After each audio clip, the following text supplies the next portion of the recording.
पिछले वीडियो में हमने पढ़ा था सांप्रदायिकता का उदय कैसे होता है, सांप्रदायिकता का क्या मतलब है, सांप्रदायिक संगठनों के उद्देश्य क्या होते हैं, सांप्रदायिकता के क्या कारण थे।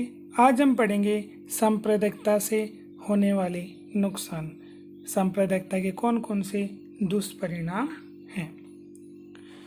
अगर सांप्रदायिकता की हम बात करें तो देखो, एक इसमें दुष्परिणाम ये हो जाएगा कि व्यक्ति व्यक्ति का क्या बन जाता है, शत्रु बन जाता है। तो हम बात करते हैं आपसी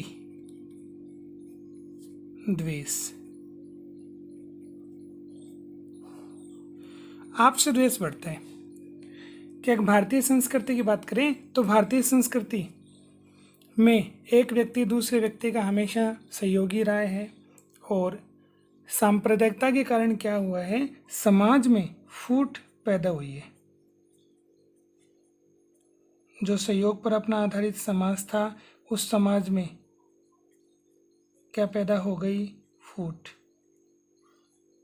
तो समाज टूटने लगा, बिखरने लगा। भाईचारे की जो भावना थी,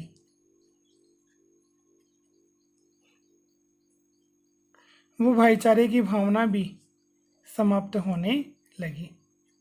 अब भाईचारे की भावना समाप्त होने लगी तो व्यक्ति व्यक्ति से झगड़ने लगा और उनके बीच में कलह होने लगी, उनके बीच में आपस में द्वेष बढ़ने लगा। तो सांप्रदायिकता के कारण समाज में जो समरसता के जो भाव थे, व्यक्ति व्यक्ति से मिलकर के प्रेम से रहता था, वो भाव धीरे धीरे समाप्त होने लगे और समाज में फूट पैदा हुई, भाईचारे की भावना समाप्त हुई। इसके कारण आपसी द्वेष में क्या हुई, वृद्धि हुई। तो सांप्रदायिकता के एक दुष्परिणाम तो आपसी द्वेष में वृद्धि होना है। एक बिंदु अगर और ले हम तो आता है आर्थिक हानि। आर्थिक हानि, अगर आर्थिक हानि की हम बात करें तो सार्वजनिक संपत्ति को इससे नुकसान हो रहा है। आर्थिक हानि मतलब पैसे का क्या हो रहा है, नुकसान हो रहा है। वो कैसे हो रहा है कि देखो, जब कभी सांप्रदायिक दंगे होते हैं, सांप्रदायिक दंगे जब धर्म के आधार पर क्या होने लग गए, समाज में दंगे होने लग गए, तो उससे क्या होगा, उससे एक तो बाजार बंद हो जाएंगे। क्या बंद हो जाएंगे, बाजार। और बाजार बंद होंगे तो एक तरह से व्यापारिक जो गतिविधियां हैं, वो व्यापारिक गतिविधियां रुक जाएंगी। और व्यापारिक गतिविधियों के रुकने से क्या होगा, पैसे का आदान प्रदान नहीं होगा। तो इस प्रकार से अर्थव्यवस्था जो है वो क्या होगी, कमजोर होगी। तो एक तो सांप्रदायिक दंगों से बाजार बंद होंगे, जिससे व्यापारिक गतिविधियां नहीं होंगी और देश को आर्थिक नुकसान होगा। दूसरा देखो, जब कभी सांप्रदायिक दंगे होते हैं तो क्या होते हैं, एक जो सांप्रदायिक जो संगठन है या एक जो धर्म है, वो क्या करेगा, ज़्यादा उत्तेजित होकर के सरकारी जो संपत्ति है, जिसे हम राष्ट्र की संपत्ति बोलें, राष्ट्र संपत्ति या सार्वजनिक संपत्ति, तो राष्ट्र की जो संपत्ति है, उस संपत्ति को नुकसान पहुंचाने का क्या करेंगे, प्रयास करेंगे। तो राष्ट्रीय संपत्ति में जैसे सरकारी जो वाहन है उनको आग लगा दी जाएगी, सरकारी दफ्तरों में तोड़फोड़ की जाएगी। तो ये सभी गतिविधियां, इससे क्या होगा, देश को आर्थिक नुकसान होगा। तो ये है सांप्रदायिकता के दुष्परिणाम का दूसरा महत्वपूर्ण कारण। तीसरे की अगर हम बात करें तो देखो, व्यक्ति को नुकसान पहुंचेगा, व्यक्ति का जो जीवन है वो क्या हो जाएगा, समाप्त होने लगेगा। तो प्राण हानि होगी, इससे प्राण की क्या होगी, हानि।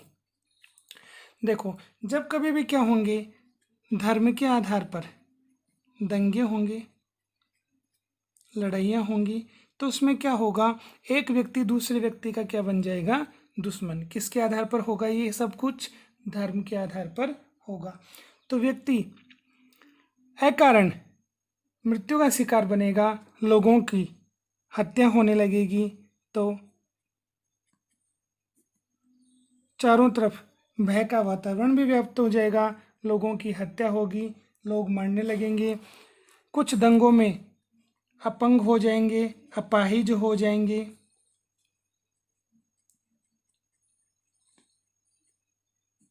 तो ये सभी गतिविधियां किसमें होंगी? धार्मिक जो संघर्ष होंगे उनमें होंगी।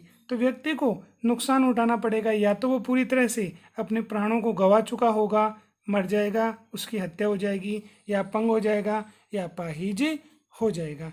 तो इस प्रकार से ये सभी गतिविधियां हमें देखने को मिलती हैं। जैसे हम बात कर लें श्रीनगर की बात करें तो श्रीनगर में ऐसा देखने को मिलता है। हैदराबाद की बात करें, हैदराबाद में भी ऐसा हो जाता है। अलीगढ़, ये भी इसका गढ़ है सांप्रदायिक घटनाओं का, ठीक है। वाराणसी है, मुंबई है। तो बहुत सारे ऐसे प्रांत हैं, ऐसे जगह हैं जहाँ पर सांप्रदायिक झगड़े होते रहते हैं। तो इस प्रकार से लोगों का जो जीवन है वो खतरे में पड़ जाता है, प्राण हानि होती है।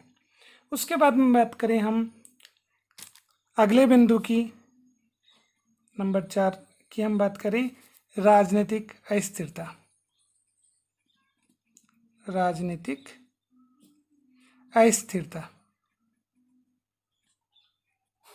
राजनीतिक अस्थिरता का क्या मतलब हुआ कि देखो, सरकार जो है उस सरकार की भी समस्या उत्पन्न होती है।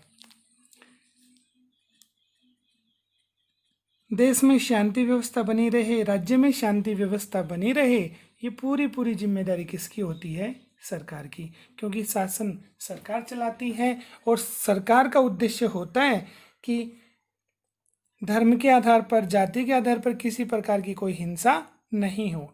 अब राजनीतिक अस्थिरता, शासन में अस्थिरता या प्रशासन में अस्थिरता पैदा कब होगी? जब सांप्रदायिक दंगे होंगे, और सांप्रदायिक दंगों में सरकार क्या हो जाएगी? कमजोर हो जाएगी, क्योंकि सरकार जो है वो किसी धर्म को पनाह नहीं देगी, सरकार किसी धर्म का पक्ष नहीं लेगी। अगर सरकार एक धर्म को दबाने का प्रयास करती है तो उस धर्म के लोग सरकार को अपना विपरीत मानेंगे, और फिर उसके बाद में क्या होगा? सरकार की आलोचना होने लगेगी। तो इस प्रकार से सरकार जो है वो कमज़ोर होती चली जाती है। सरकार की समझ में नहीं आता कि किस प्रकार से दंगों को कम किया जाए। तो दूसरा यहाँ पर हम बात करें कि कई बार सरकार जो होती है वो कैसी होती है? गठबंधन वाली सरकार होती है, और गठबंधन वाली सरकार तो और भी ज़्यादा निर्णय लेने में क्या हो जाती है? कमज़ोर हो जाती है। तो गठबंधन की सरकार के सामने सबसे बड़ी समस्या होती है कि वो इस समस्या से किस प्रकार से छुटकारा पाए। तो सरकार सही ढंग से निर्णय नहीं कर पाती है। छोटी सी घटना, सांप्रदायिक घटना छोटी सी बहुत बड़ा आकार ले लेती है, बहुत बड़ा रूप ले लेती है। तो इस प्रकार से राजनीतिक अस्थिरता का सामना करना पड़ता है। फिर अगले बिंदु की हम बात करें तो देश की जो एकता है वो भी खंडित होती है। तो राष्ट्रीय एकता में कमी, कि भारतीय देश की बात करें तो भारत देश जो है उसमें हमेशा से एक चीज़ सामने आती है कि सभी मिलजुल करके रहते हैं। भारत देश विविधता वाला देश है, और विभिन्न जाति, धर्म, भाषा, संप्रदाय के जो लोग हैं वो प्रेम से भारत देश में रहते हैं। लेकिन जब हम संप्रदाय की बात करें तो सांप्रदायिक घटनाओं के कारण क्या होता है? राष्ट्रीय एकता में भी कमी देखी जाती है। वो कैसे? क्योंकि देखो, भाईचारे की जो भावना है वो भाईचारे की भावना सांप्रदायिक घटनाओं के कारण क्या हो जाती है? कम हो जाती है। तो भाईचारे की भावना उसमें कमी आ जाती है, और भाईचारे की भावना में कमी आते ही हमारा समाज जो है वो समाज विखंडित हो जाता है। और समाज जब विखंडित हो जाता है तो एक प्रकार से हमारी एकता का जो आधार स्तंभ है भाईचारे की भावना, वो नहीं होने से हमारे देश की जो एकता है वो भी धीरे धीरे क्या हो जाती है? कम हो जाती है। क्योंकि हम समाज में विखंडित अवस्था में होते हैं तो बहुत ज़रूरी है कि हम मिलजुल करके रहें। तो सांप्रदायिकता का एक दुष्परिणाम है कि राष्ट्रीय एकता में क्या हो जाएगी, कमी हो जाएगी। और एक बिंदु अगर और लें तो हम बात करते हैं राष्ट्रीय सुरक्षा में भी कमी आ जाएगी, राष्ट्रीय सुरक्षा को भी क्या होगा, नुकसान। तो राष्ट्रीय सुरक्षा, इसमें क्या आ जाएगा, नुकसान या इसमें कमी। तो राष्ट्रीय सुरक्षा को नुकसान होगा। अब राष्ट्रीय सुरक्षा को नुकसान किस प्रकार से होगा, तो अगर हम बात करें तो देखो यही बात यहाँ पर लागू होगी कि भारत कैसा देश है, विविधता वाला देश है। और भारत में अगर भाईचारे की भावना क्या हो जाएगी, समाप्त हो जाएगी, तो क्या होगा, छोटी छोटी जो घटनाएं हैं वो छोटी छोटी घटनाएं बहुत बड़ा आकार ले लेती हैं और सांप्रदायिक हो जाती हैं। और उससे क्या होगा, उससे ये होगा कि समाज में शांति, समाज में क्या नहीं रहेगी, समाज में